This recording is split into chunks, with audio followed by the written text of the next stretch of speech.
What's good, football fans? Back at you once again with another video. And today I'm coming on to talk about second round pick, tight end, fullback, Swiss Army knife, Ben Sinnott. Now, this is a guy that obviously new GM Adam Peters really likes a lot. And he's somebody that does quite a few different, things. I think that not only is he a good blocker, but he can catch the ball as well as, maybe make things happen after he catches the ball. I'm not going to say he's the fastest guy in the world, but I definitely want to focus on those three things in this here video. That said, let's just jump right into the film. On this play right here, Sinnott shows his ability to kind of get slippery down in and around, the goal line, something that Washington has desperately needed for several years.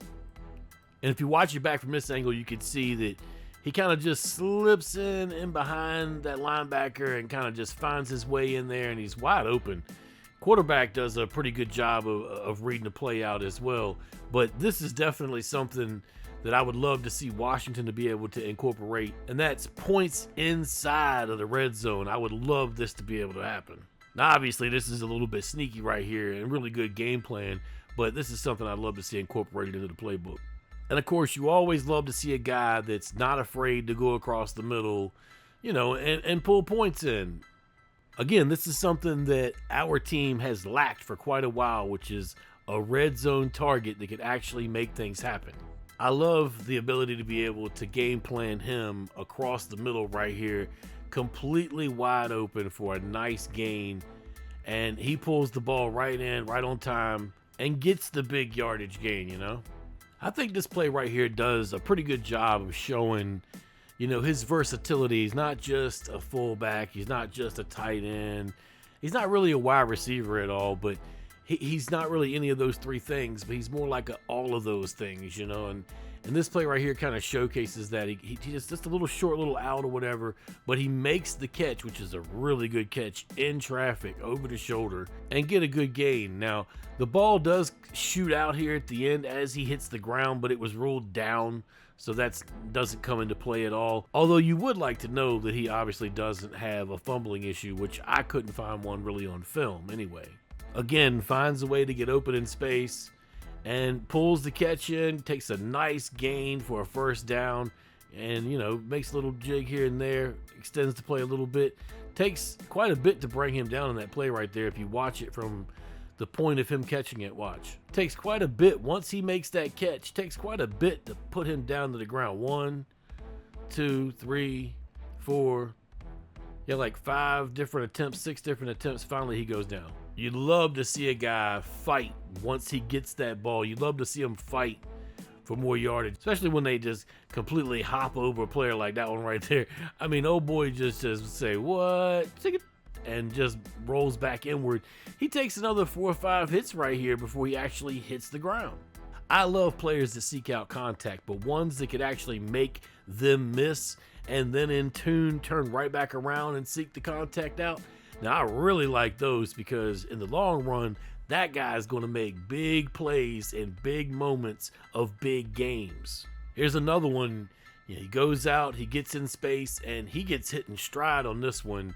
He's got a step, makes the catch. He gets brought down here at the end here, but as you see, he's able to get through that hand tackle on his leg right there and just boom, create, another, another 5, 6, 7, 8 yards right there before he finally steps out, where he gets hit and he steps out. Now, this might be the best catch that I saw him make on film. It's in traffic, it's kind of over the shoulder, it's on the move.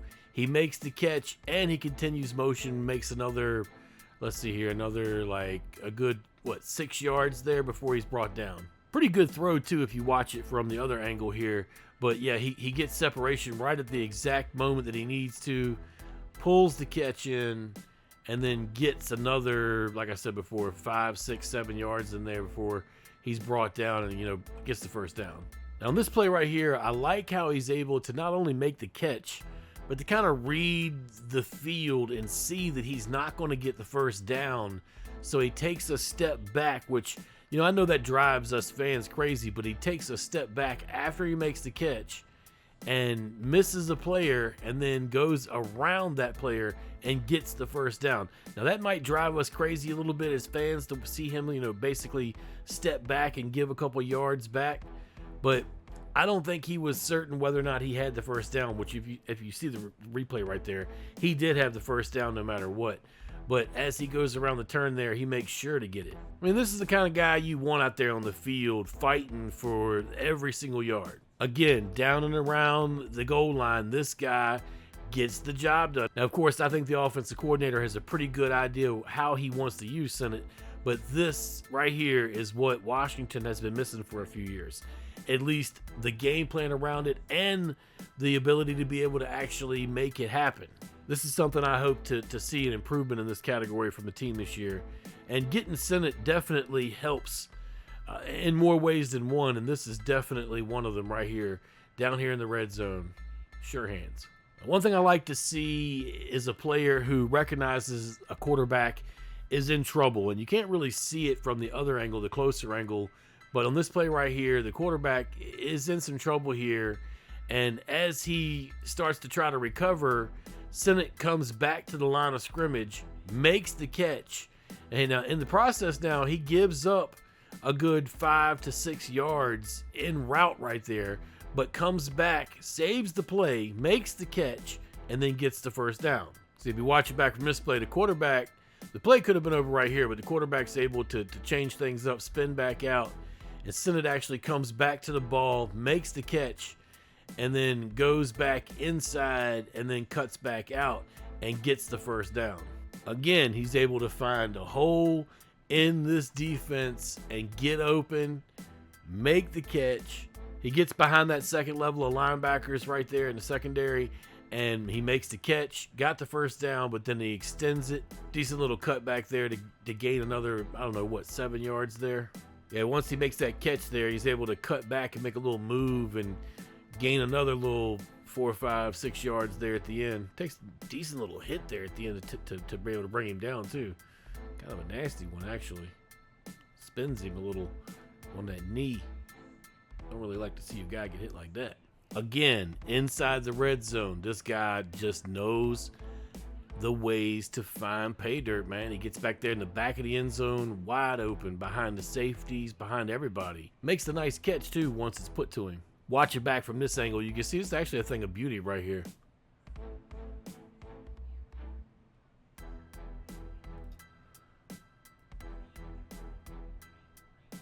Here's another one straight down the sideline where he runs basically a wide receiver route. And yeah, the secondary gets terrorized right here, right over the shoulder. Makes the nice catch. He gets knocked out about the 38. You watch it back from this direction, and I bet you that the defense didn't do their homework and know that number 34 could do that right there. Did I mention that this guy is 100% a definite red zone target? Something that Washington has needed forever, because I think this guy could be something that the offense is able to use, in the 2024 season. You see right here, he's able to find the back of that end zone. Touchdown. On this play right here, he is playing slot wide receiver.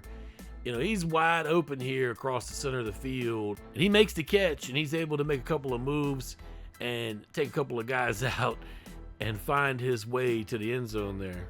This guy seeks out contact, and he can eat it at the same time. I mean, if the defender comes in and lays it on him, he's able to take it and keep going. Now, in this one right here, he literally almost turns this into a touchdown right here.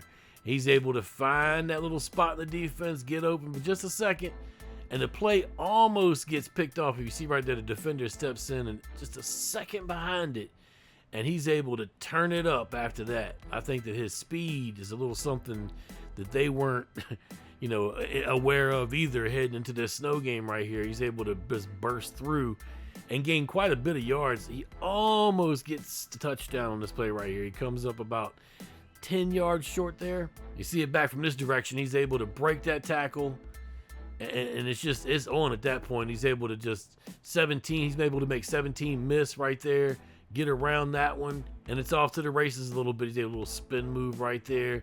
Finally, 29 is able to take him down. You know, when Washington took Ben Sinnott, the first thing that I thought when I looked at the stat sheet was, you know, his production was a little bit lower than I would have liked it to have been, you know, for a player that they drafted in the 2nd round. But when I got a hold of his film and was able to see what he's able to do as a blocker, my whole opinion changed on this pick right here, because this guy is definitely able to take care of the business here at this position. I don't know what you would really call him, fullback, H-back, tight end, whatever you want to. The whole point of the matter is the guy is a blocking machine. As you see right here, he makes not one, he knocks that dude like off his feet, not one, but 2 key blocks as the backer is able to get in there for a touchdown. Another prime example right here of him being able to get out in the open field, make a block. Even though the quarterback had a nice little lane already to run through right there, Sinnott definitely made it where 8 could not get in there and make any play on that. Hell, that quarterback probably could have got another 4 or 5 yards. Nice little gain on this play right here. Sinnott makes a nice little block right there on the edge.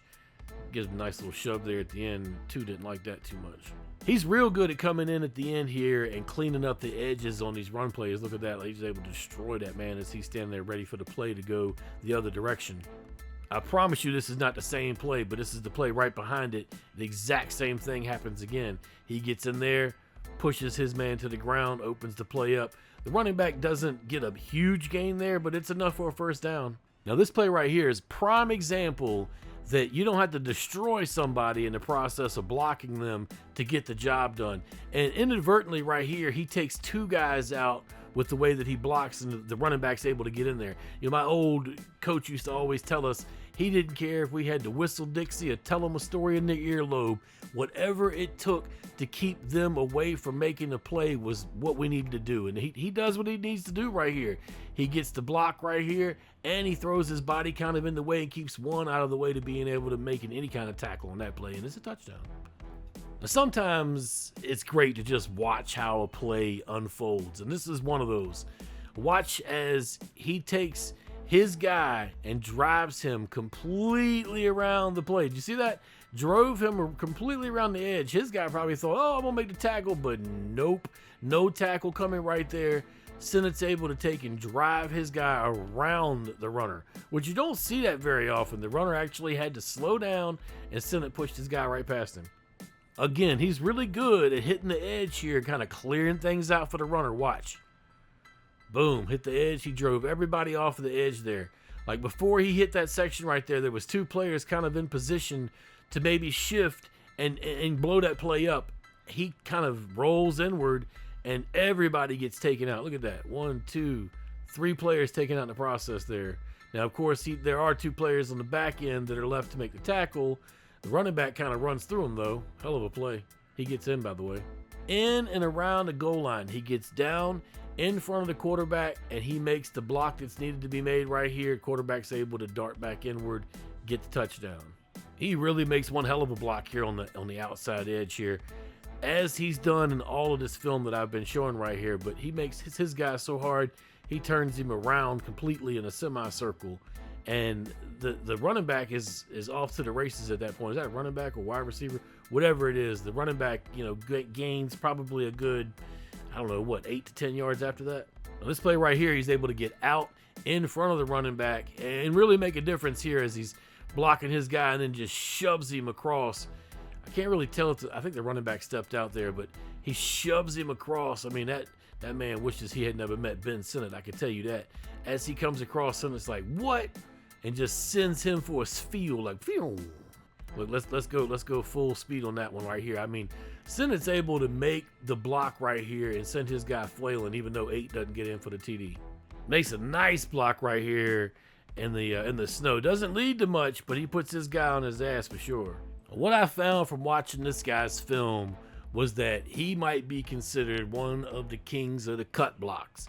This guy cut blocks all the time. And I, as an old school guy, I really like to see stuff like that. I mean, he's able to get in and make sure the defender has no play on the ball. And in the process, some people might call that dirty. I don't call that dirty. I call it staying inside the rules and doing what you got to do. And it's especially doing exactly what your coach is telling you to do. And it's getting the job done. It's one of those, those guys that isn't afraid to roll back his cuffs. He's a blue collar guy. He's not afraid to get dirty in the process of doing his job. And the coach, I'm sure the coach is going to love getting behind what this guy does. No offensive coordinator or offensive line coach isn't going to love this. Now, like any other offensive player who's out there for a decent amount of snaps, who is considered a big-time blocker, you're going to have plays where you don't get the job done. And here's one of them right here. He has two guys that he's trying to block at the same time, and there's nothing he can really do here. There's another guy come from the outside that had already really honestly made this tackle already, but then he gets blown up and loses his guys. That kind of just happens sometimes. People who watch my videos know that I try to show the good with the bad. There's really not a lot that I saw that was bad from Sinnott. This play right here, he completely whiffs up the middle on a block. The guy blows the play up. Not the end of the world, but definitely a loss of, a couple yards. Here's another example of just that right here. Sinnott goes to make his block and just completely whiffs, and the defender blows this play completely up. I'm not so certain how much chance this play had, even if he doesn't miss this block, but definitely missing the block blows the entire thing completely up. Something that I will say was kind of rare from what I saw on his film was drop passes. I didn't really see a lot of that. Here's one example right here. The ball goes right through his hands. I honestly believe this was a situation where he was already thinking of what he was going to do with the ball before he brought it in. But this is a rare occurrence here. I didn't see much of this on his film at all. Now this right here, he's able to make the block that he needs to make on this play. The play just blows up behind him. It's not his fault that, there's nothing else going on, but his cut block kind of goes a little bit. But the play is pretty much in peril by the time he makes his cut block, and the cut block really doesn't help out what's going on at all. 96 still gets up and makes the play. I'm sure that's a helpless moment for him right there. Like, he makes the block he's supposed to make. His guy hits the ground for a second or two, still makes the tackle. This is just a straight up blocking situation that he loses. Head up to his man who throws him downward and kind of to the ground, who's able to get around him or manhandle him and make that tackle right there. This play right here, he completely whiffs on his guy, gets tossed to the side. His guy makes the tackle for a loss. And another one on the edge right there, misses the block. His guy gets stuffed. Now, I will say that even though he misses that block, that guy would have gotten stuffed by the defensive tackle on the inside. In this situation, he got stuffed by 17 on the outside too. And on this play, his block just isn't enough. His guy bounces right off of him, uses the momentum to try to make the tackle, although he doesn't make it at first. But the second little effort he throws there when he's on the way down, when he's going on the way down to the ground, he ends up making the tackle after his teammate stops the player a yard or two upward.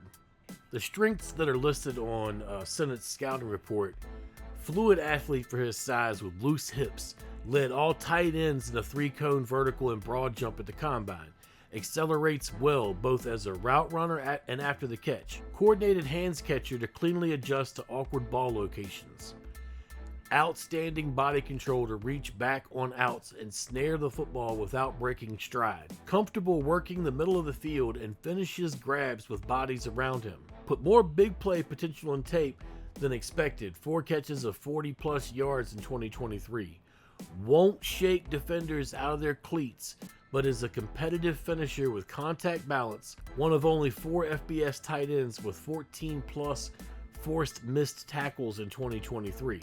Strong footwork and angles as a run blocker, reaches his landmarks quickly to seal or drive defenders from their spot. Dependable and started 27 straight games. Weaknesses: average size and point of attack strength by NFL standards. Shorter arms will be more evident against NFL edge defenders. repositions himself well as a blocker, but doesn't have the sand to anchor versus NFL rush power. Flagged 3 times for holding in 2023, also had 2 false starts, not able to easily shield defenders when framing catches, underwent off-season shoulder surgery and missed 2023 spring practices, marginal special teams experience and only played on field goals units at Kansas State. Summary: a 2-year starter at Kansas State, Sinnott was a versatile tight end and former offensive coordinator Colin Klein's scheme, evenly splitting his snaps inline in the backfield and detached in the slot. A former walk-on, just 1 FCS offer out of high school, he was an ideal fit for Klein's offensive vision and led the team in receiving yards and touchdown gains in 2023, plus won the Lowman Trophy as the nation's top fullback. As a pass catcher, Sinnott has strong catches, 2 drops on 73 targets in 2023, and keeps defenders off balance with his route speed and stem quickness, creating a step of separation at all 3 levels. He doesn't have strong sustained skills, but he's a tough-minded positional blocker who can get in the way and steer in the run game. Overall, Sinnott offers some blocking value, but his controlled athleticism and reliable pass-catching traits project him best as a versatile H-back who can be flexed across the formation. All 32 NFL teams will appreciate his football IQ and pro-ready toughness, although he won't be an ideal fit for every scheme. Now, they have a 4th-round grade on him, which leads to question, was he a little bit overdrafted? Maybe so, but I also believe that, listening to a few reports that came out after that there might have been a team or 2 that were looking at him, and maybe they had a little bit of intel that told them that other teams may, target him in the 2nd or 3rd rounds. So when you're thinking about that, take that into consideration. From what I've seen of his film, it looks like he fit the role that they wanted him to fit in. Now, if that's the same role that Washington maybe has an idea of what they'll use him for, then so be it. We already can see that at least at the level, at college level, he's able to do that. But I also believe that maybe some of those abilities can be used a little bit more.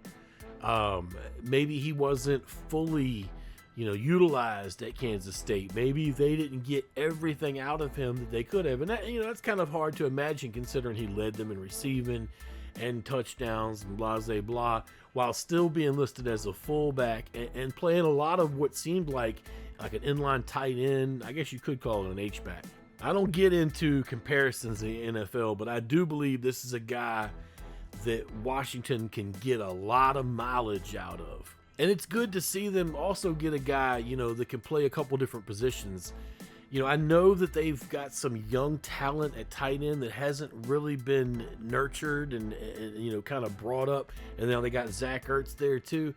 But Sinnott gives them an option across the board who can move around. A guy that's a sort of a piece to a puzzle eventually. Maybe at first he's only a small piece.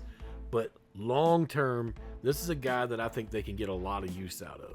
And I just want to ask something real quick, guys. I don't ask a whole lot over here on this channel, but if you guys could just reach up there and hit that like button, and if you haven't already, subscribe to the channel if you like the content, and maybe share it with your friends if they tend to like this kind of content. It doesn't cost anything, but it really helps out getting the channel in the right direction of flow, back into the algorithm. This channel is actually right in the middle of a reboot. But at any rate, let me know what you guys are thinking down in the comments. Y'all take it easy. Peace.